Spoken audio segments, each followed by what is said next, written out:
Welcome to SFAB, Science for a Billion. I am your host, Amna Khan, a postdoctoral researcher at Brookhaven National Laboratory.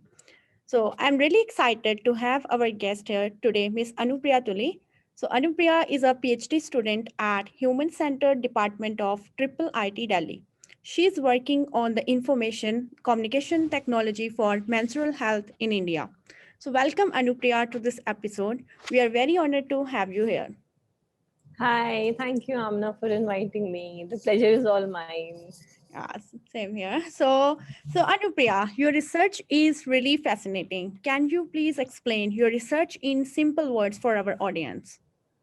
Yes, so basically, what I'm doing is I'm studying the scope of technology. And when I say technology, more prominently, information communication technology. अगर मैं उसको और भी सीधी भाषा में बोलूँ, internet, mobile applications, websites, and tangible sensors or artifacts, जो computational devices होते हैं.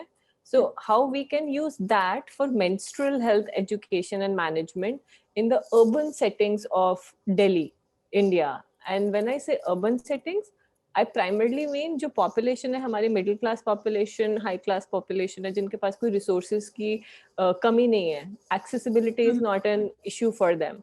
So उस population में technology का क्या scope है menstrual health education और management के लिए, पढ़ाने के लिए और manage करने के लिए. So roughly if you say कि अगर मैं बहुत loosely बोलूँ, that is what I'm doing for my thesis. Okay, thank you for the explanation, Anupriya. I mean, clearly this field plays an important role to solve one of our grassroots level problem in India, especially in India or in any society. So before we talk about your current research, I would like to know about a real Anupriya, like when you were a high schooler or like say undergrad. So what made you interested to pursue PhD in this particular field, or what inspired you to pursue PhD in this field? Like you want to work in this like very unique idea. So how you came in through this one? Yeah. That's an interesting story and long one, but I'll cut it short and tell you. I'm just an average student. I belong to those average group of people. I am not any gold medalist or any topper. Last time I remember that I topped my class was in class 5th, where I got 90%. But I'm really really average student. I got like 72% marks in my like PCM 12th mein, physics, chemistry, maths. So one thing which always I loved was social science, like history, geography, and stuff like that. And I really wanted to go in that field and pursue psychology and stuff like that. But from coming from the background of family where people are doctors and engineers, so at that time, and I enjoyed science also. ऐसा नहीं कि science नहीं पसंद थी मुझे. So I was pushed more towards pursuing computer science. I did that. Then I went to engineering, and it was not a very famous college or something. Like I said, average student. नहीं ज़्यादा समझ में आता 11th 12th की science बहुत different होती है 10th की science से. Exactly. I somehow managed to get into a government college in Haryana in India. So that was a good part. But वहाँ पे it was all cramming. There was no hands-on. So 4 साल engineering तो कर लिया, but I knew that after this 4 years, I'm not going to get a good job as IT professional. And honestly, मुझे job करनी भी नहीं थी. For some reason, I never liked that area. And I've seen my mother. She was a teacher. I have my aunt. She holds a PhD, although in accounts. So वो background मैंने अपने घर में देखा है. Like, you know, my aunt used to write, and when I say my aunt, my बुआ, she used to write her books and papers. So वो चीज मैंने देखी है बचपन से उनको वो सब करते हुए. So that was something I really enjoyed कि क्या है भाई लोग इतना पढ़ पढ़ के क्या लिख रहे हैं क्या. Yeah. So then I thought that let's go for masters. I went for MTech. That too also was not from a fancy institute. It was from Amity University, Noida. But what was important for me was कि I realized कि 4 साल मैंने degree कर लिया. I got good marks, but knowledge नहीं है. So when I did my masters, one thing was very clear कि मैं कहीं से भी करूँ, my focus is on learning. I want to learn. It's just not about getting good grades and getting a job. I wanted to learn. And thankfully, I got a really good advisor there. And she pushed really hard. I worked with her, got good couple of publications. So what was life changing for me, although that time of 2 years was very very tough in terms of कि 9 to 5 तुम्हारी class है, Yeah. 6 days a week, and then 5 to 7 तुम अपने advisor के साथ काम करो, फिर travel करके तुम घर वापस आ रहे हो, then you have to sleep, you have to work and go back to the college next day. So it was very challenging. It was very pressuresome also at times, and I used to break down कि यार अभी नहीं हो रहा है. So मुझे research बहुत अच्छी लगती थी, but by the time I finished my masters, towards the end I was like PhD अभी नहीं होगी. I Yeah, need a break. I can't do PhD. इतना toll मैं नहीं ले सकती. But what changed my life was कि for our masters we have to do dissertation, right? So Yeah. या तो हम in house कर सकते हैं, कॉलेज में कर लो किसी प्रोफेसर के साथ, या बाहर जाके कर लो इंडस्ट्री में या किसी और प्रोफेसर के साथ. So fortunately I applied and I got internship in BARC, Bhabha Atomic Research Center. Yeah. And then I went there. I was put in laser department, and then it was like na shock for me, क्योंकि भाई laser department में एक computer science background का बच्चा क्या करेगा जाकर. And I was so nervous that अगर उन्होंने मुझसे कुछ पूछ लिया, मेरे को तो कुछ याद भी नहीं, फिजिक्स तो मुझे वैसे ही पता नहीं जमाने में बीत गए हैं पढ़े हुए. But so the job role was कि मेरे को ना सॉफ्टवेयर बनाना था उनके like इक्विपमेंट्स को कंट्रोल करने के लिए remotely. But that whole experience of 6 months experience of working in that lab, government lab, वहाँ पे भी बहुत challenges थे. It was not easy. But जो एक चीज मुझे बहुत बढ़िया लगी ना उस लैब की, कि आप छोटा सा काम कर लो, लाइक अगर तुमने एक लाइन का कोड लिखा है तो जो अप्रिसिएशन आपको मिलती है ना वो बहुत ही डिफरेंट है. तो दैट बूस्ट्स योर कॉन्फिडेंस कि भाई I can do it, I have the potential, I can do it. क्योंकि अभी तक जो एजुकेशन सिस्टम मैंने देखा है कि तुम्हारे 94.4% मार्क्स आए हैं, 95.6 क्यों नहीं आए, ये कंपटीशन देखा है. और मैं फिर एकदम से ऐसे रिसर्च एनवायरनमेंट में गई हूँ जहाँ पे they appreciate that you are from a different background and you are putting effort, and if you have 0.1% success they will celebrate it. But at the same time they will tell you कि okay अभी और मेहनत करना है, अभी you know stay grounded, but still you did something, you achieved, you have that capability. Then meanwhile I wanted to do PhD, but I was very clear that not right away. Maybe I'll because working in BARC, I was so influenced that I wanted to crack BARC or ISRO and get a scientific officer post, and then later think of doing PhD. So my father actually pursued me that there is this opening at IIIT Delhi. What's the harm? You are already preparing for ISRO and BARC. Why don't you apply it? Take it as a test bed, na? Go and just test how much तुम कितने पानी में हो basically. जाके exam देके देख लो. Go it. So he like जो he actually emotionally blackmailed me for applying here. And he's like, I'm not going to eat food, you need to apply. तुम apply क्यों नहीं कर रही हो, क्या होगा ज़्यादा से ज़्यादा, एक ही दिन तो तुम्हें spend करना है. And it was very last moment कि मैंने apply किया, and then I cleared one after the other rounds, and eventually I got the offer, and I was like, okay, now what? Because I applied, I wanted to do PhD, but I was not prepared कि हाँ भी अभी जाके करनी है. मैंने वो background research किया नहीं कि मुझे किसके साथ PhD करनी है, किस topic में PhD करनी है. But it just happened, and then I was like, अभी क्या करूँ मैं?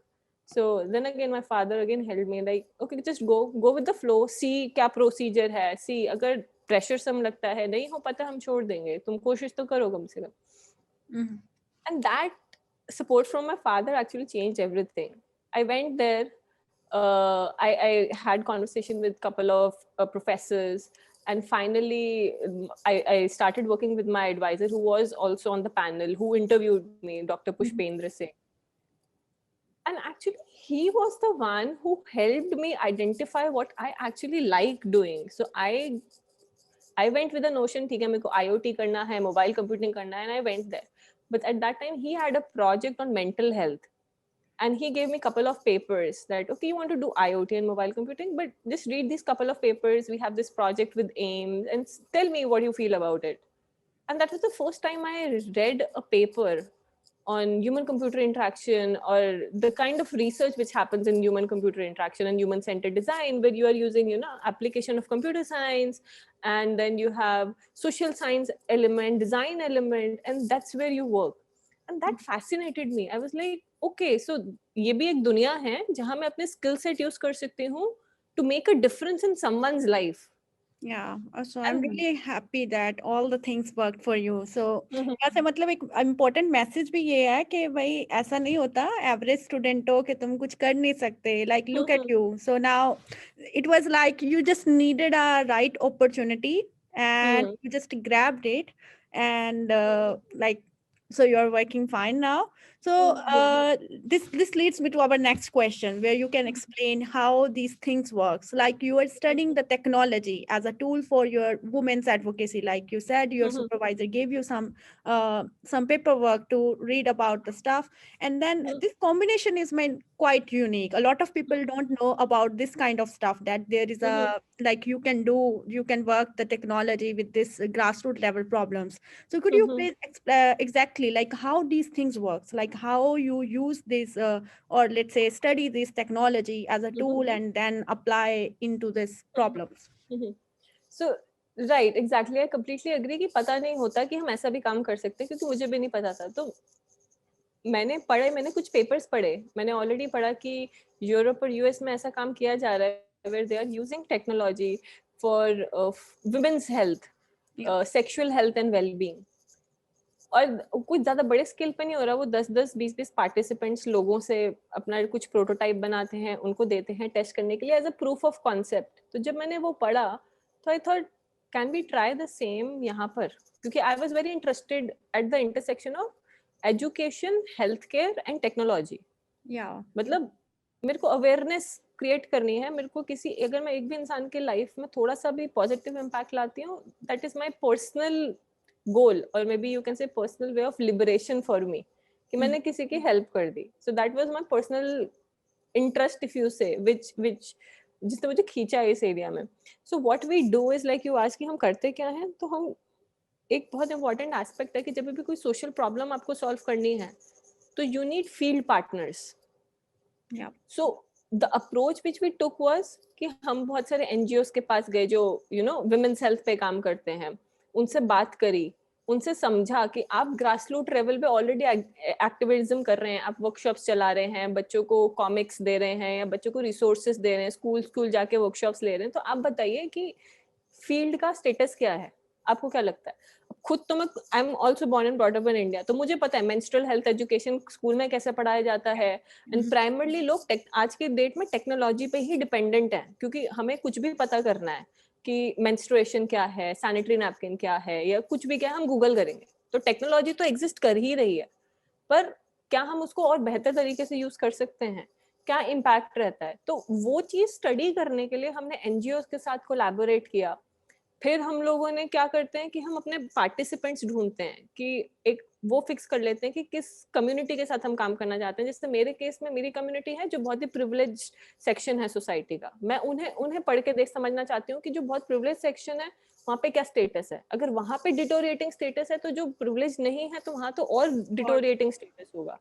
सो this is how we you need lot of field partners to work in on grassroot level. आप अकेले अपनी लैब में बैठ के नहीं काम कर सकते ये। और इसमें बहुत सारी लर्निंग होती है, मतलब सिर्फ कंप्यूटर साइंस पढ़ के चले गए तो नहीं होगा, आपको और भी डोमेन की चीजें पढ़नी पड़ेंगी। जैसे आपको पढ़ना पड़ेगा कि मेंस्ट्रुएशन क्या होता है, उसके पीछे की फिजियोलॉजी क्या है, ग्रासरूट लेवल पे जो लोग ऑलरेडी काम कर रहे हैं सालों से, वो उनका इंटरप्रिटेशन क्या है फील्ड का, क्योंकि उन्होंने देखा है चेंज होते हुए। So that's how it's done.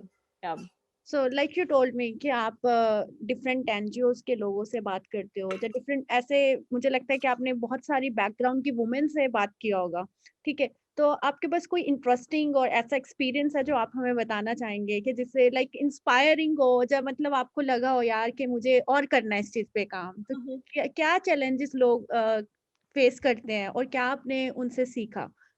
तो मैं आपको एक बात बताती हूँ, जब मैं सोच रहे थे ना कि हम मेंस्ट्रुअल हेल्थ पे काम करें, वो चीज मेरे दिमाग में कैसे आई, क्योंकि एक विविड सा इंसिडेंस है मेरे दिमाग में। So I after completing my school I visited my school once for some collecting document और कुछ। तो स्कूल की छुट्टी हो गई थी, तो मैंने देखा कि एक आई थिंक 4th-5th क्लास की लड़की होगी स्कूल यूनिफॉर्म में, उसकी स्कर्ट पे इतना बड़ा स्टेन था, but she was happy eating ice cream going, वो कंप्लीटली अनअवेयर है। अब स्कूल की छुट्टी है तो बहुत सारे बैचेस के लोग आ रहे हैं। Then I saw a group of guys जो मतलब 10th 11th क्लास के लड़के होंगे, वो आपस में कुछ बात कर रहे थे and they were they were laughing. अब I'm not sure कि वो उसको देखकर हंस रहे थे, बट वो जो पूरा सीन था, जैसे मैंने देखा कि वो लड़की बेचारी innocently जा रही है, and there is this group of guys who are laughing, and I was like, that is exactly what is happening in our society, right? And my question was कि हम इसको चेंज कर सकते हैं क्या? क्या मैं कुछ कर सकती हूँ इस कॉन्वर्सेशन को ब्रेक करने के लिए? क्योंकि इट्स वेरी नॉर्मल ना, हम गिरते हैं, चोट लगती है, तभी भी तो खून आता है ना, खून ऐसी आता कौन है। सी बड़ी बात हो गई? So that was one thing which actually inspired me. That one, it is, वो पिक्चर ना मेरे दिमाग में हमेशा ऐसे ही रहती है कि हाँ, that कुछ is ना कुछ something which होता है, या inspired me कि मुझे ये करना चाहिए. And yes, there are a lot of stories which I hear through the interviews की क्योंकि मैं प्राइमरली लोगों के साथ इंटरव्यूज और सर्विस पे काम करती हूँ, तो एक एक मैं गई थी एनजीओ के पास कोलैबोरेशन सीख करने, तो वो रूरल इंडिया में भी काम करते हैं, तो वो एक स्टोरी शेयर कर रहे थे कि रूरल आंध्र प्रदेश की अपनी, कि जब वो first time rural Andhra Pradesh गए, अपनी ये सोच के कि हम लोगों को सैनिटरी प्रोडक्ट्स के बारे में बताएंगे, बच्चों को उनको सैनिटरी प्रोडक्ट्स देंगे ताकि हाइजीन मैनेजमेंट बेटर रहे, ये सब। तो बोलते जब हम वहां गए, हमने वर्कशॉप ली, पूरी वर्कशॉप ले ली हमने कि ये सैनिटरी प्रोडक्ट होता है, ये ऐसे अप्लाई करते हैं, ये सैनिटरी नैपकिन है, ऐसे यूज किया जाता है, हैंड वॉश करो, ये सब बोलते। उसके बाद एक बच्ची खड़े होके बोली कि हम इसको इस्तेमाल नहीं कर सकते हैं। एंड उन्होंने बोला क्यों, क्या आपको समझ नहीं आया कि क्यों नहीं कर? बोलते नहीं, हमारे पास अंडरवेयर ही नहीं है ना, आप बोल रहे हो कि अंडरवेयर चाहिए इसको लगाने के लिए, हमारे पास है ही नहीं।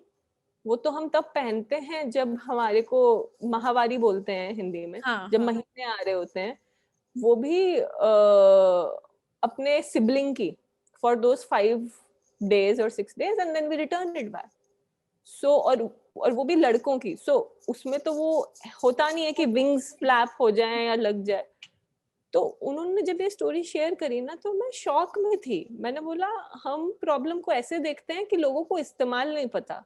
इस्तेमाल तो बहुत दूर की बात है उनके पास, अगर हम रूरल इंडिया में जाएंगे तो प्रॉब्लम ही बदल जाती है। रिसोर्सेज ही कम है, यस एग्जैक्टली। रिसोर्सेज ही नहीं है, हम सेकंड लेवल की बात कर रहे हैं, उनके पास रिसोर्सेज नहीं है। मतलब ऐसे और बहुत सारी अलग अलग इंसिडेंसेस हैं। मतलब अगर अर्बन दिल्ली की भी बात करें, तो जैसे मैं पढ़ी लिखी एजुकेटेड लड़कियां, जैसे एक और मैं इंसिडेंट बताती हूँ। जैसे मैं एक इंटरव्यूअर से बात कर रही थी, वो ड्रामेटिक्स में काम करते थे, तो वो बोल रहे थे कि हमने नुक्कड़ नाटक किया था पीरियड्स के ऊपर, कंपटीशन जो होते हैं दिल्ली यूनिवर्सिटी वगैरह में, हम गए, हमने पीरियड्स के ऊपर किया, अक्रॉस जेंडर, मतलब मिक्स ग्रुप था, लड़के लड़कियां यस, मिलके किया। बोलते हैं कि उसकी जो एक जज थी, उन्होंने डिस्क्वालीफाई कर दिया ये बोल के कि तुम ये टॉपिक कैसे प्रेजेंट कर सकते हो, और वो जज फीमेल थी, और ये मैं दिल्ली यूनिवर्सिटी की बात कर रही हूँ।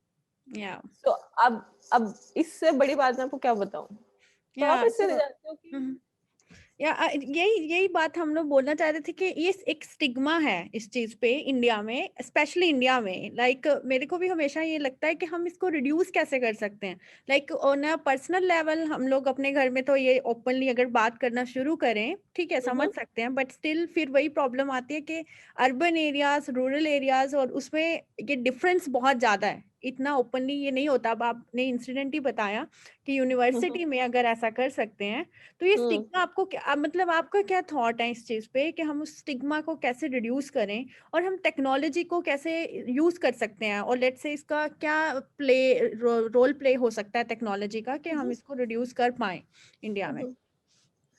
जो मेरे को भी 5 साल हो गए हैं इस टॉपिक पे काम करते हुए, मैंने एक चीज सीखी है कि टेक्नोलॉजी सॉल्व नहीं करेगी आपकी प्रॉब्लम। टेक्नोलॉजी आपको एक अपॉर्चुनिटी दे देगी, एक व्हीकल है, एम्पावर कर देगी अपनी प्रॉब्लम सॉल्व करने का। और टेक्नोलॉजी लोग ऑलरेडी यूज कर रहे हैं, जैसा कि मैं आपको बोल रही हूँ, लोग कर रहे हैं यूज, कोई ऐसा नहीं है कि वो नहीं कर रहे। प्रॉब्लम यहाँ आती है कि कौन सा रिलायबल इंफॉर्मेशन है और कौन सा रिलायबल इंफॉर्मेशन नहीं है, वो समझने में। और बहुत सारे एनजीओज हैं और गवर्नमेंट ने भी ऐसे रिसोर्सेस बना रखे हैं जो डिजिटली अवेलेबल हैं हिंदी इंग्लिश में, पर लोगों को पता नहीं है कि वो रिसोर्सेज हैं। और जैसे आपने बोला कि हम क्या कर सकते हैं, देखो चेंज ना कहाँ से शुरू होता है, अपने से। अपने से। अगर आप उठ के बोलोगे कि हम धरना दे रहे हैं और मेंस्ट्रुएशन पे सब बात करने में लग जाए, नहीं होगा। आप छोटे स्टेप लो ना। अगर आप इतना इनिशिएटिव ले लो कि मैं अपने घर जाके आज मेंस्ट्रुएशन पे बात करूंगा या करूंगी, मुझे बैकलैश फेस करना पड़ेगा, मुझे डांट पड़ सकती है, बट अगर मैं आराम से, अगर मैं बच्चों के पर्सपेक्टिव से बोल रही हूँ, like as a student I am talking, if I go and talk to my sister और माय मदर, बैकलैश हो सकता है। मे बी अपने पियर फ्रेंड से पूछो, बात करके, लड़की दोस्त से पूछो, मतलब आई थिंक उनसे तुम कंफर्टेबल हो, जो हमारी स्टडीज में भी दिखा है कि लोग एक्चुअली उन्हीं से ही बात करते हैं, क्योंकि घर पे बात नहीं कर सकते। या as parents I think it's very important कि आप घर में ना वो माहौल बनाए कि अगर बच्चा आपसे सवाल पूछे ना, आप जवाब दें। देखिए, सवाल गलत नहीं होते, हम जवाब नहीं दे पाते इसलिए हम उनको बोलते हैं कि तुमने ये सवाल क्यों पूछ लिया हमसे। तो बच्चों के सवाल गलत नहीं होते, तो आप उनके सवाल अगर थोड़े नॉर्मल तरीके से ही सीखेंगे, समझेंगे, जवाब देंगे, तो वो थोड़ा जो टैबू है ना, वो ब्रेक होना शुरू हो जाएगा। हाँ, कि हमें बताना है कि ये नॉर्मल प्रोसेस है, ये प्रोसेस है ना। हाँ। बट आई कंप्लीटली अंडरस्टैंड कि आपको वो वर्ड्स नहीं मिलते, क्योंकि उसमें फिर वो रिप्रोडक्टिव हेल्थ और सेक्सुअल हेल्थ की बात आ जाती है। तो उसके लिए आप क्या करिए, आप गूगल पे जाइए, मैं आपको बताती हूँ, एक यूएनएफपीए की बुक है, किशोर किशोरी कौन होते हैं। आप वो पूरी बुक पढ़ लीजिए यार, फ्री ऑफ कॉस्ट है हिंदी में। वो पूरी puberty adolescence for girls and boys, सारे चेंजेस के बारे में बताते हैं, सब बताते हैं कि आप किस तरीके से लोगों से बात कर सकते हैं। आप खुद नहीं बात कर सकते, आप उन्हें बुक दे दीजिए, वो पढ़ लेंगे। वो पढ़ लेंगे, हाँ। वो पढ़ लेंगे, या फिर मेंस्ट्रुपीडिया है, उन्होंने कॉमिक बनाई है, उनकी वीडियोस हैं, आप वो देख लीजिए। हम लोग बट ये लिंक शेयर कर देंगे इस वीडियो में बाद में। हाँ जी, अब मैं आपके साथ शेयर कर दूंगी। बट एक बात और जो पेरेंट्स को और टीचर्स को ध्यान रखने की जरूरत है ना, कि सिर्फ रिसोर्स दे देना और सोचना कि हमने रिसोर्स दे दिया, हमारी जिम्मेदारी खत्म, अब ये पढ़ लेंगे। नहीं नहीं, वो सिर्फ 40% काम किया आपने। बात ये हमें स्टिग्मा तोड़ना है, स्टिग्मा और टैबू तोड़ना है। वो कैसे होगा, जब आप दो लोग बात करेंगे आपस में, थोड़ा डिस्कम्फर्टिंग होगा, बट बात करने से पहले आप अपना खुद का भी तो होमवर्क करिए ना, कि अगर मेरे बच्चे ने या स्टूडेंट ने ये पूछा तो मैं उसे कैसे हैंडल करूंगी।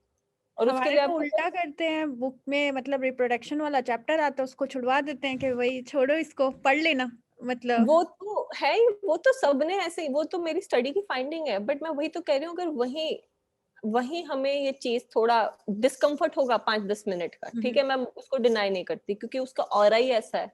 हमें हमेशा सिखाया गया है ना सिखाया कि गया है। बहुत बात नहीं करनी है, तो बहुत ही शेमफुल बात है। बट वो 10 मिनट लगेंगे कम से कम वो डिस्कम्फर्ट झेलने में, बट एक बार वो चीज ब्रेक हो जाएगी ना, कि यार नॉर्मल प्रोसेस है। या या गुड। पड़ा है, उसमें तो नहीं कुछ ऐसा कराया जाता। ह्यूमन रिप्रोडक्शन में ये प्रॉब्लम होती है हमारी। तो अगर हम वहां पे, अगर हमारे टीचर्स थोड़ा ट्रेन्ड हो ना इनफ कि उनको ये सिचुएशन कैसे हैंडल करनी है, तो that is first step. That's why I am saying कि ये सिर्फ टीचर्स भी नहीं कर सकते और सिर्फ घर वाले भी नहीं कर घर वाले सकते, भी नहीं कर सकते, एज अ सोसाइटी, मतलब। सोसाइटी हमें करना पड़ेगा। यस। मतलब मैं आपको एग्जांपल देती हूँ, my father he 72, I am a single child, so I lost my mother 9 years back. तो उसके बाद ये जितना भी मेरे को गायनोकोलॉजिस्ट के पास जाना पड़ता है या कुछ भी, वो अगर मैं आपको बोल रही हूँ 72 years के हैं, तो आप सोचो कि उनका थॉट प्रोसेस क्या होगा। But he was willing to be flexible enough to at least listen to me what I am saying. हमारे क्लैशेस होते हैं थॉट प्रोसेस में, कि अरे तुम ऐसे कैसे बात कर रही हो, ये वो।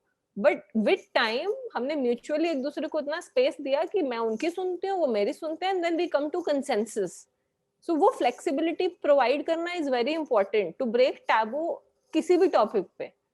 तो इंडिविजुअल लेवल पे आप ये कर सकते हो कि मैं आज हर रोज या हफ्ते में हर एक दिन मैं किसी एक जने से इस टॉपिक पे बात करूंगा बात या कर। करूंगी। या that's how it will start, धीरे धीरे धीरे धीरे धीरे धीरे। धीरे धीरे ओपन। यस। या ये बहुत इम्पोर्टेंट, मतलब एक चीज है जो हमारी सोसाइटी के लिए, मतलब मेरे को खुद लगता है पर्सनली भी, ऐसी कुछ स्टोरीज हैं कि उसके अकॉर्डिंग ये चीज बहुत इम्पोर्टेंट है कि ये स्टिग्मा टूटना चाहिए, और लेट्स से इसको रिड्यूस, एटलीस्ट अगर खत्म नहीं कर सकते अभी, बहुत कम करने की जरूरत है। तो अनुप्रिया, अभी मैं नेक्स्ट आप पे आती हूँ कि आप लाइक एज अ रिसर्चर भी काम करते हो, तो मुझे ये जानना है कि बहुत सारे लोगों का ये मानना है कि इंडिया में रिसर्च नहीं हो रहा, और आप, मतलब मैं इस चीज़ को गलत प्रूव करना चाहती हूँ, और लेट्स से हम लोग ये पूछना चाहते हैं आपके लाइफ में कि एज अ रिसर्चर तो आपकी कैसी लाइफ है, कैसे कोलैबोरेशंस हैं लैब में, आपका कैसा इन्वायरमेंट रहता है, कैसे आप ओपनली बात कर पाते हो, या आपकी फॉरेन में कॉन्फ्रेंसेस में जाते हो, लेट्स से इंटरनेशनली अपना काम रिप्रेजेंट करते हो, तो आप उस पे थोड़ा सा लाइट डालेंगे कि कैसे करते हो? हाँ, मैं आपको बताना चाहूंगी कि मेरे 2 एडवाइजर्स हैं। मेरे एक एडवाइजर हैं डॉक्टर पुष्पेंद्र सिंह जो ट्रिपल आईटी दिल्ली में है, और एक है डॉक्टर नेहा कुमार जो जॉर्जिया टेक में है, यूएस में। या सो मैंने जब ट्रिपल आईटी ज्वाइन किया तो I join with doctor Pushpendra Singh. आपको इससे बड़ा टेस्टमेंट नहीं मिल सकता कि he being a male male. Professor हुँ, is working on a thesis which talks about menstrual health। और मेरे में अगर इतना कंफर्ट था कि मैं ये बात जाके उनसे कर पाऊं कि sir look Pushpendra, I want to work on this topic, वो कंफर्ट उन्होंने प्रोवाइड किया। प्रोवाइड। अगर वो कंफर्ट मुझे पहले दिन नहीं होता तो मैं कभी भी जाकर उनसे ये बात बोल नहीं पाती। तो उन्होंने कंफर्ट प्रोवाइड किया। उन्होंने भी इस चीज के लिए, उनके लिए भी ये कोई, देखिए at the end of the day he is also conditioned with Indian society only, society, yes, या but he was willing because he has seen the work which is happening. He provided me that space. I ensured we made that safe space for us to have conversations on such topic scientifically and on a research basis. So I thank him for that, because initial conception of working on this topic was when both of us were having conversation on this. It was later that my co-advisor Neha, Dr. Neha Kumar, she was roped into the team, फिर वो team पे आए, and now we work as a team. So ऐसा नहीं है कि आपको research environment नहीं मिलेगा। पॉजिटिव नेगेटिव एक्सपीरियंस सबके होते हैं, मेरे भी रहे हैं। मैं ये नहीं बोलूंगी सब कुछ बहुत बढ़िया था, नहीं, या स्ट्रगल्स सबकी होती हैं। तुम्हें पावर स्ट्रक्चर्स फेस करने पड़ते हैं, मतलब अपने एम्प्लॉयर की जगह भी फेस करने पड़ते हैं, अपनी फैमिली में भी करने पड़ते हैं, because that is how our Indian society is. But ऐसा नहीं है कि आप कर नहीं सकते हो। हाँ, अच्छे इंस्टीट्यूट में आप जाएंगे, व्हेन आई से व्हाट आई मीन बाय अच्छे institute, I am not talking only about the brand. अच्छा इंस्टीट्यूट इन टर्म्स ऑफ जो आपको अपॉर्चुनिटीज और रिसोर्सेज प्रोवाइड कर सके जो आप करना चाहते हैं। तो ठीक है, अगर मतलब ये बहुत इंपॉर्टेंट चीज़ है ना कि पीएचडी सुपरवाइजर का आपकी लाइफ में बहुत इंपॉर्टेंट रोल होता है। कोई भी पीएचडी एज अ रिसर्चर वो आपको कैसे भी शेप अप कर सकता है। तो मतलब आई एम रियली हैप्पी कि आपको वो इन्वायरमेंट मिला आपके लैब में। So it's not like you told अस के ऐसा नहीं है कि आपको रिसोर्सेज सिर्फ ब्रांड के नाम से मिलेंगे। It's not that all about. So तो मतलब एज अ रिसर्चर ये होता है कि हमारे हमेशा फैंसी रिजल्ट्स तो आते नहीं है, लाइक यू टोल्ड अस के हमेशा पॉजिटिव और नेगेटिव होते हैं, तो it's a roller coaster journey. ठीक है, तो आप कैसे उनको कैसे इंस्पायर होते हो ना daily basis? How do you handle your failures? Like as a PhD there is a lot of failures, failed experiments, failed assumptions, and you are all like, I want to give up, but then you're like next day you have to be like no. So what inspire you on daily basis? Like, do you have any hobbies to, like, let's say, okay, to back up your power or let's say energy? So how do you do it? I tell you. So मैं जब rejections, जब मैंने PhD, देखो what help for me, I tell you really honestly, जब मैं PhD में आई ना, तो मेरा गोल ये नहीं था कि मुझे डॉक्टर चाहिए नाम के आगे या मुझे डिग्री चाहिए। मेरा एक गोल था, मुझे सीखना है। और जब सीखोगे तब, जब गिरोगे नहीं तो तुम सीख नहीं सकते। सीखोगे नहीं। तो मैं हर एक चीज को, हर एक एक्सपीरियंस को सिर्फ एक ही लेंस से देखती हूँ कि मुझे कुछ सीखने को मिल रहा है। ये नहीं कि इससे मुझे डिग्री मिल रही है। देखो डिग्री, चाहे मेरी पीएचडी खत्म ना हो due to any reason, there are lot of reasons, नहीं हो पाती कई लोगों की, बहुत बट जितनी भी देर मैं हूँ, अगर मैंने उस चीज में जो सीखा है, मुझसे वो कोई वापस नहीं ले सकता। So that is what helps me. But हाँ, ये नहीं है कि मुझे, मैं रोती नहीं हूँ या मेरे को ऐसे लगता है कि अभी पीएचडी नहीं हो रही है या मैं कहाँ फंस गई हूँ। That is part of the PhD journey. PhD, and मेरे केस में प्रॉब्लमेटिक इसलिए कि I am diagnosed with clinical depression. तो देयर आर डेज जब I can not get out of bed with no good reason. And again I'll come back to the point कि I'm blessed to have really good advisors जो मुझे ये space देते हैं कि मैं उसके बारे में भी कॉन्वर्सेशन उन दोनों के साथ कर सकूं। They are understanding enough. मुझे ऐसा लगता है कि मैं उनका टास्क थोड़ा और डिफिकल्ट कर देती हूँ, क्योंकि because it is not easy to deal और manage a person with mental health issues, but that's an understanding and a safe space which all of us has created. ऐसा नहीं है कि सिर्फ उन्होंने किया है, मेरा भी उतना एफर्ट गया है वो स्पेस बना के सस्टेन करने के रहने के लिए. So there are times when I cry कि ये क्या हो गया मेरे साथ, मेरा पेपर रिजेक्ट हो गया, मेरे पीयर्स के तो इतने पेपर आ रहे हैं. तो उस टाइम ना मैं बैठ के अपने आप को समझाती हूँ कि मेरा कंपटीशन कौन है. मेरा कंपटीशन मैं हूँ. खुद हो. जो आज से 2 दिन पहले थी, क्या मैंने उस 2 दिन में अपने में इम्प्रूवमेंट करी, कुछ सीखा, मैं बहुत खुश हूँ. और जो मेरा गोल है, मैं जिसलिए ये प्रॉब्लम स्टेटमेंट मुझे इतनी अच्छी क्यों लगती है, क्योंकि मैं एक्चुअली फील्ड में जाके किसी एक जो इंसान मेंस्ट्रुएट करता है उसको जो इन्फॉर्मेशन नहीं है, अगर मैंने उसको थोड़ी भी दे दी ना तो उसका एक्सपीरियंस बहुत चेंज हो जाएगा. अगर मैं वो कर पा रही हूँ तो मैं खुश हूँ. खुश तो हो. ये चीज ना मैंने अपने लिए खुद डिफाइन करी है. मैं सोसाइटल स्टैंडर्ड से नहीं चल रही. ऑब्वियसली आपको कुछ पब्लिकेशन चाहिए अपनी प्रोफाइल बनाने के लिए. It takes a lot of time. It's not easy. A lot of hard work goes there. But it's very important to accept your rejections and see it as a learning opportunity, not something जिससे पकड़ के कि भाई जिंदगी खत्म हो गई है. And when it comes to hobbies, I like sketching, drawing. So अगर आप मेरी लैब में अगर आप देखेंगे तो व्हाइट बोर्ड पे ड्राइंग्स बनी होंगी. I like cartoons. I love stuffed toys. मेरी अगर आप डेस्क देखेंगे तो आपको लगेगा नहीं कि ये कोई PhD स्टूडेंट का लैब है, क्योंकि उधर इतने सारे stuffed toys और sketches और ये सब पड़ा रहेगा. So I do what I like, although it is unconventional. I mean, it's I don't important. care. Like you don't need to be like you don't need let's say sketch mark from outsider that what you want to do. So it's really important for you to be like stable in your mental health and to accept your failures. It's a really important message that you have to do what you want to do, right? Whatever give you the real happiness inside you.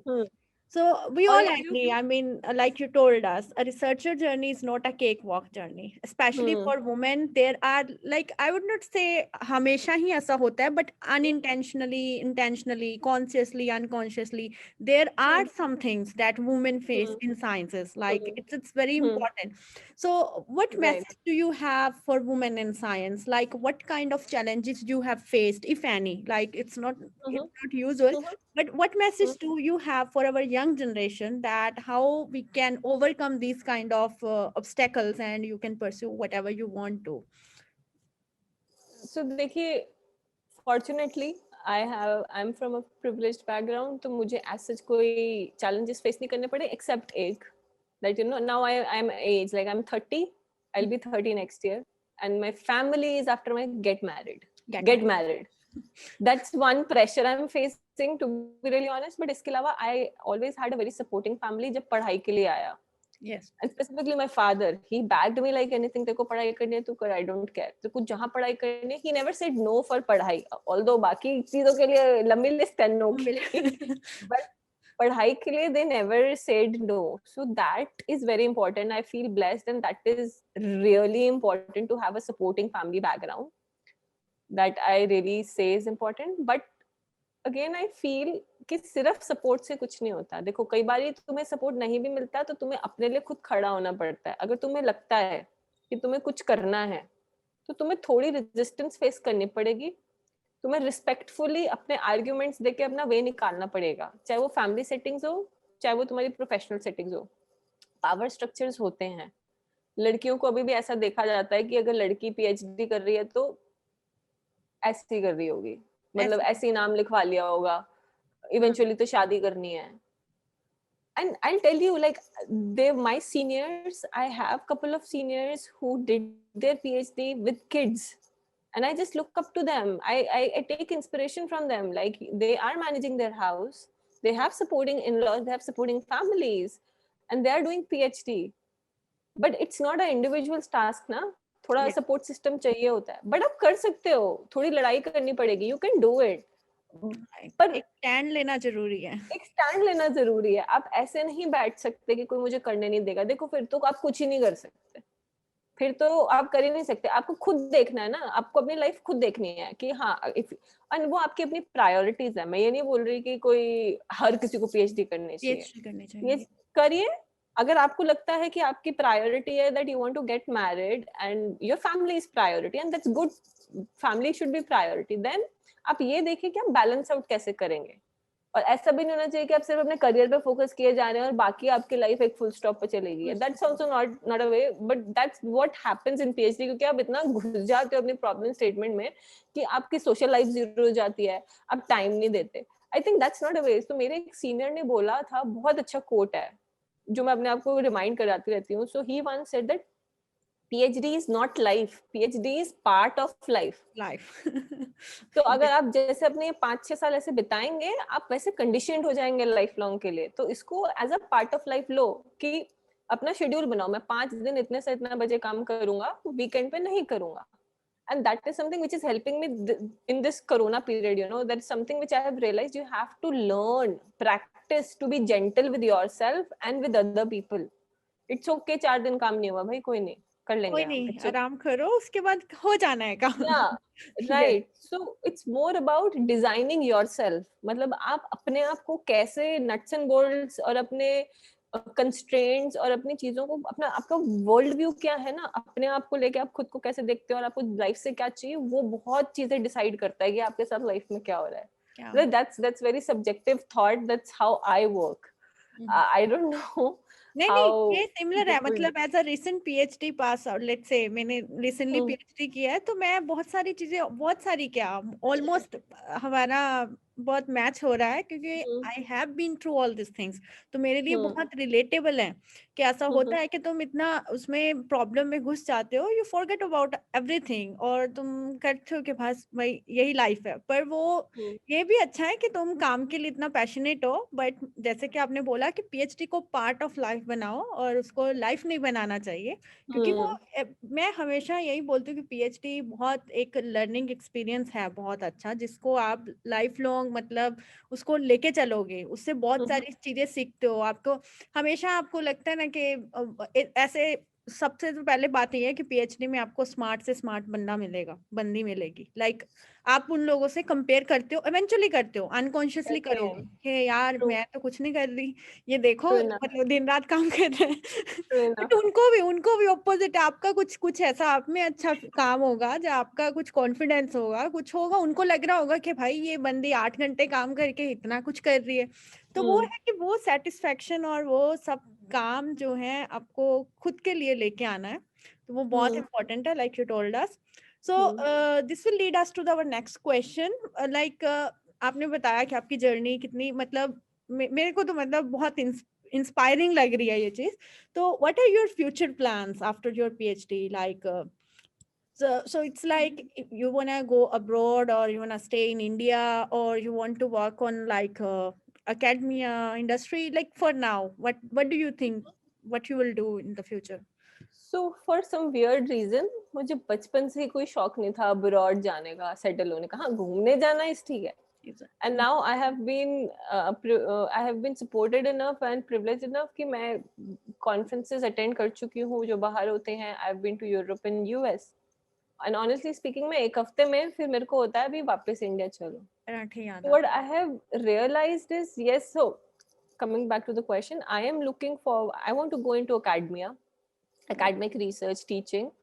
I want to do PhD खत्म करके I will be looking for postdoc. I want to do that because मुझे वो experience चाहिए. Like I want to also see that experience बाहर जिन professors के मैंने paper पढ़े हैं या जिनका काम मैं admire करती हूँ, मैं उनके साथ जाके काम करना चाहती हूँ, सीखना चाहती हूँ उनसे. Again, for me, learning is the key. yes. Then I want to eventually come back in India and work here. I can sustain collaborations. I can go visit universities. I hope, I plan कि मैं इतना कुछ कर पाऊँ कि मैं जा पाऊँ, उतना opportunities मुझे मिले कि मैं वहाँ पे जाके collaboration sustain करूँ. But मैं eventually काम इंडिया में ही करना चाहती हूँ, क्योंकि मुझे ऐसा लगता है कि यहाँ पे भी बहुत काम करने की जरूरत है. और मैं रिस्ट्रिक्ट नहीं कर रही, मैं रहूंगी इंडिया में because that's my home. I can't live बाहर. I can at max, I don't know, 1-2 साल, but I want to definitely come back because my father is here and I know for sure he's not going to come with me abroad. Abroad, yeah. So I don't want to leave him and I can be happy. मैं already India में रह के research कर रही हूँ और मैं खुश हूँ उसमें. And मुझे बहुत सारी दिखते हैं इश्यूज, और जहाँ पे मुझे लगता है कि आज टेक्नोलॉजी रिसर्चर और HCI रिसर्चर हम हेल्प किया जा सकता है. देखिए, बात यह है कि बाहर के प्रोफेसर्स इंडिया में काम कर रहे हैं। अब मैं यहाँ पे पली बड़ी हूँ, मेरे से बेहतर कौन समझ सकता है यहाँ के कंटेक्स्ट। Yeah. तो मैं वापस आकर यहाँ पे काम क्यों ना करूँ while maintaining my collaborations, but that's again I'll say that's my worldview and that's what I want to do. लोगों के बहुत ही well defined reasons होंगे बाहर abroad करने के लिए, no doubt वहाँ पे लाइफस्टाइल बढ़िया है, एनवायरनमेंट के पर्सपेक्टिव से भी बढ़िया है, फैसिलिटीज बहुत बढ़िया मिल जाती हैं, but it's a trade off. Like मुझे तो यही पसंद है भाई, मतलब जब तक ये इंडिया की problems, chaos, mess, noises, Yes, yes, fragrances ना आए, I yeah. can't deal with तो it. लाइफ नहीं लगती कि भाई जी रहे हो. हाँ, I mean, it's really important. I'm really happy that you want to come back to, like, you want to work for India, because at the end of the day, we all are the products of India, I would say. Like, I must say, we have also educated in India, so all our education and all our values, all our things are from India. So, like, most of our audience revolves around like high schoolers or undergrads. So, what message do you have for them? Like, they should consider the menstruation as a normal process instead of making it as a taboo, right? Like, we already went through about this during our conversation. What message do you have? Like, they should consider it as a normal process. Like, how we should, like, in schools also, it's very important, right? Like we discussed, basically ये चीज school से ही start होनी चाहिए, school में ही उनको ये चीज पता होना चाहिए. तो उनके लिए आपका क्या मैसेज है जो आप उनको देना चाहेंगे? देखिए मैंने बातें पहले भी बोली थी कि any change starts with in, अपने में से। तो हमारे इंडिया में जेंडर बाइनरीज है, अगर मैं साफ सीधे शब्दों में बोलूं कि आज भी यही समझा जाता है कि लड़की है तो मेंस्ट्रुएशन करेगी और लड़का है तो मेंस्ट्रुएशन नहीं होगी, बल्कि ऐसी चीज हम धीरे धीरे प्रोग्रेसिव हो रहे हैं और भी जेंडर्स होते हैं। तो अगर मैं बात करूं लड़कियां क्या कर सकती हैं, students what they can do is, उनके अपने कुछ एक्सपीरियंस रहे होंगे, वो ये कर सकते हैं बेयर मिनिमम, अगर उनके कॉलेज स्कूल वाले उनको अपॉर्चुनिटी दें। तो मुझे याद है कुछ पीटी पीरियड्स और कुछ ऐसे पीरियड्स होते हैं, Yes. उसमें अगर वो जूनियर क्लासेस जो आपको पता है लाइक 6-7 क्लास की जो लड़कियां हैं, ठीक है, उनके साथ एक सेशन ले लें, बता दें कि ज्यादा मेडिकल नॉलेज नहीं देनी है, बस उनको इतना बता दें कि भैया ऐसा कुछ हो सकता है आपके साथ, यू नो ये प्रोडक्ट होते हैं, ऐसा हो सकता है, नॉर्मल चीज है। और लड़कों के लिए देखिए आप वो एक्सपीरियंस कर नहीं सकते, पर आपका रोल बहुत इंपॉर्टेंट है, आपको ये प्रोसेस समझना पड़ेगा। आप अज्यूम करिए आप एक सोसाइटी में रह रहे हैं जिसमें आधी पॉपुलेशन एक चीज एक्सपीरियंस करती है उनकी आधी लाइफ के लिए, आपको पता होता है पर हम सब प्रिटेंड कर रहे होते हैं कि ऐसा तो कुछ है नहीं। आप क्या कर सकते हैं, आप सपोर्ट ऑफर कर सकते हैं। कैसे? अगर आपकी सिस्टर है, मदर है, फ्रेंड है, उस टाइम आप उनको इतना ही बोल दीजिए कि आपको कुछ स्पेसिफिक खाने का मन कर रहा है, आप चॉकलेट ले लीजिए, आप चाय ले लीजिए, हॉट वाटर बॉटल दे दीजिए, उनके लिए सैनिटरी प्रोडक्ट्स ले आइए, उनके लिए मेडिसिन ले। देखिए दोनों पार्टीज को या जितनी भी पार्टीज हैं उन्हें एक एक स्टेप लेना पड़ेगा। यस, बैकलैश फेस होगा, आप हिम्मत करिए, घर जाइए, घर में जाके बात करिए अपने पेरेंट्स से, क्वेश्चन पूछिए। एक बार मना करेंगे, 2 बार मना करेंगे, 3 बार मना करेंगे, अगर आप आराम से पेशेंस से सही वर्ड्स यूज करके पूछेंगे, वो क्यों जवाब नहीं देंगे? क्यों जवाब दो? आपको पहल तो करनी पड़ेगी ना, घर में भी अगर चेंज लाना है आपको खुद पहल करनी पड़ेगी। मतलब इतने सारे रिसोर्सेज हैं, अगर आप ये सोच रहे हैं कि हमारे पास कोई प्रोफेशनल डिग्री नहीं है, हम कैसे मेंस्ट्रुएशन के बारे में पढ़ाएं, मैं आपको बताती हूँ, मैं कुछ लिंक्स आपके साथ शेयर कर दूंगी फ्री ऑफ कॉस्ट। यूट्यूब पे एक 20 मिनट की वीडियो देख लीजिए मेंस्ट्रुपीडिया की, कुछ नहीं है वो, आपको सब समझ में आ जाएगा, जितनी बेसिक रिक्वायरमेंट है वो आप खुद देखिए, अपनी फैमिली में दिखाइए ना। क्योंकि आई नो मैंने ऐसे लोगों से बात की है कि जिनके यहाँ ग्रैंड पेरेंट्स हैं, कुछ Yes. हमारे कल्चरल ट्रेडिशनल वैल्यूज हैं। मैं कोई नहीं हूँ ये कहने वाली कि वो गलत है, पर मैं आपको फैक्ट्स दे सकती हूँ कि अगर कोई प्रथा हमारी फॉलो की जा रही है कि जैसे किचन में नहीं जाना या अचार को नहीं छूना, उसके पीछे कोई लॉजिकल रीजन था जो आज से कई साल पहले it worked, it made sense. But आज की दुनिया में वो नहीं काम करता, मैं आपको वो बता दूंगी। अब आपको उसको मान्य रखना है या उसको फॉलो करना है नहीं करना, वो आपकी मर्जी है, पर मैं आपको फैक्ट्स तो दे सकती हूँ और वो सब इंफॉर्मेशन अवेलेबल है। तो step 1 is be aware, awareness लाइए। अवेयरनेस लाएंगे तो आप अवेयरनेस आगे भी फैलाएंगे और धीरे धीरे रिपल इफेक्ट करके ये चेंज होगा। अरे it's not an easy road, Yes, it's I'll assure you it's not an easy road. मतलब मुझे आज भी लोग जज करते हैं, अगर मैं खड़े होकर अपना थीसिस प्रेजेंट करती हूँ तो लोग मुझे देखते हैं, भाई मेंस्ट्रुएशन पे काम कैसे कर रही है, वो भी टेक्नोलॉजी और मेंस्ट्रुएशन, तो क्या मतलब इसका कोई कॉम्बिनेशन नहीं है. yes. तो वो मैंने हर जगह देखा है, but what worked for me was that confidence and safe space which was provided by both of my advisors. They believed in me कि तुम कर सकती हो. And then I was ready कि ठीक है, मैं आई एम टफ इनफ. लोग मुझे जज करेंगे. मेरी स्टडीज में ऐसा हुआ है, जब मैं पेरेंट्स से, फादर से बात करने गई हूँ कि सर मुझे मेंस्ट्रुएशन के बारे में बात करनी है, वो खड़े हो जाते थे, भैया हम क्या बात करें, आप हमारी वाइफ से करिए, हमारी डॉटर से करिए. मैं बोलती नहीं सर, आपसे बात करनी है मेरे को. तो वो तो थोड़ा हाँ, पता नहीं, दिमाग से वो सटक आएगा, जाता है बंदा कि वो आएगा. और मेरा एक ना एफर्ट रहता है कि अगर मैं किसी भी इंसान से बात कर रही हूँ मेंस्ट्रुएशन के बारे में, एट द एंड में उसको एक फैक्ट की बात बता के जाऊं जिसके बाद वो सोचे. सोचे अगर दिमाग वो में मतलब सीड, अगर मैंने वो सीड कर दिया ना उस इंसान के दिमाग में, तो क्यूरियस होकर कुछ 4 चीजें तो पढ़ेगा ना, उसके बारे में सोचेगा, और मैं उसको रिसोर्सेस बता जाऊं. इतना मैं कर सकती हूँ, मैं कर रही हूँ. बाकी आगे क्या होगा उसका मैं कुछ नहीं कर सकती. But this is what I can do at individual level.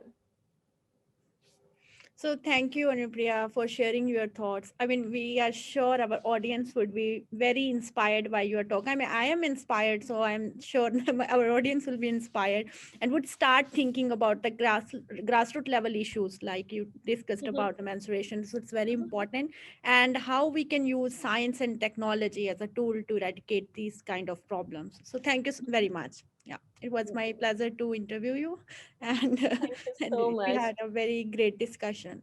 Yeah. Yes. So before leaving, there are 2-3 points which I just want to share. That आप लाइफ में कोई भी पढ़ाई करिए, करियर कोई भी चूज करिए, एक चीज हमेशा याद रखिए कि हर इंसान की ना जर्नी अपनी होती है. आप ये मत देखिए कि उसका तो इतना हो गया, अभी मेरा नहीं हुआ. एक एग्जांपल देखिए कि मैं अभी, अगर मैं देखूं, मैं करियर वाइज मैं भी पढ़ाई कर रही हूँ, और मेरे फ्रेंड्स जितने भी हैं, they are married, they have kids, they are well settled, earning well. So अगर मैं उनके साथ कंपेयर करते रह जाऊंगी तो मैं कुछ नहीं कर सकती. तो ये मेरी अपनी लाइफ जर्नी है. दूसरी चीज, जो मैं, मेरा टॉपिक मेंस्ट्रुअल हेल्थ है, तो मैं एक चीज हमेशा जब भी इसके बारे में बात करती हूँ तो मैं जरूर बताती हूँ अक्रॉस जेंडर कि मेंस्ट्रुअल हेल्थ को मैनेज कैसे करते हैं. एक छोटा सा एक्सपेरिमेंट करके देखिए, you will be period prepare. ये जिस एनजीओ के साथ मैं काम करती हूँ, सच्ची सहेली, उन्होंने बताया, एक पाउच लीजिए, पेंसिल पाउच, एनी पाउच, उसको हम 5P पाउच बोलते हैं. उसमें 5 चीजें रखिए. एक स्पेयर अंडरवेयर, एक पेपर बैग, एक न्यूज़पेपर, एक paper soap just to ensure कि वो, और एक आपका सैनिटरी प्रोडक्ट. ठीक है. अब क्योंकि कोरोना का टाइम है तो उसमें एक हैंड सैनिटाइजर और एक्स्ट्रा मास्क भी रखिए. ये सब बना के आप अपने बैग में कैरी करिए. अगर ये आपके पास है, अगर आपको कभी सरप्राइज पीरियड आ जाता है, कोई डरने की बात नहीं है. आपको क्या करना है, आपके अगर अंडरवेयर स्टेन हो गई है, उसको रैप करके पेपर बैग में रखिए, नई वाली पहन लीजिए. प्रोडक्ट अगर आपको चेंज करना है तो उसका सब है. So just carrying this one pouch will make you feel empowered, Yes. जो नहीं होता है. And what non menstruating gender can do is, अगर आप सुन रहे हो, तो राखी होती है, वैलेंटाइन डे होता है, we celebrate lot of days in our life. ठीक है. आप बहुत सारे गिफ्ट देते हैं अपने पार्टनर्स को, एक ये बनाकर दे देंगे ना तो they will feel more comfortable. This could be just a starting point to have conversation. And similarly mothers can, अगर तुम्हें बात करने में प्रॉब्लम हो रही है, आप ये पाउच लेकर आइए, बना के दीजिए. उसमें अगर एक एक चीज भी उन्हें समझाएंगे कि क्या करना है, तो it can act as a probe कि आपकी कॉन्वर्सेशन स्टार्ट हो इस टॉपिक पे. Yes. So this is something I would highly encourage. बहुत सिंपल सी चीज है, ज्यादा इन्वेस्टमेंट भी नहीं करना है. एंड क्रिएटिव हो तो अपना पाउच अपने हिसाब से, you know, paint it, put कुछ भी कर एनीथिंग, लेंगे. कुछ भी करो. It could be one fun activity कि मदर डॉटर बैठ के वो पाउच डिजाइन कर रहे हैं, you know, just a way to have conversation. So thank you for providing me this an opportunity कि मैं ये चीज share कर सकी. And I hope like people could learn something out of it, and I'm able to provide them little bit of motivation to pursue something related So to PhD. that's what we want to do actually in SPAB. That's our mission, that we want to like spread the awareness that it's very important, like different kind of fields, different kind of problems that we can target in our society. And thank you, Mhm. Anupriya, again. Like you, I Thank mean, you. it was really, really inspiring, and I really enjoyed talking to you. So it was Same nice. here, Amna. Yeah. Thank you so much. Okay.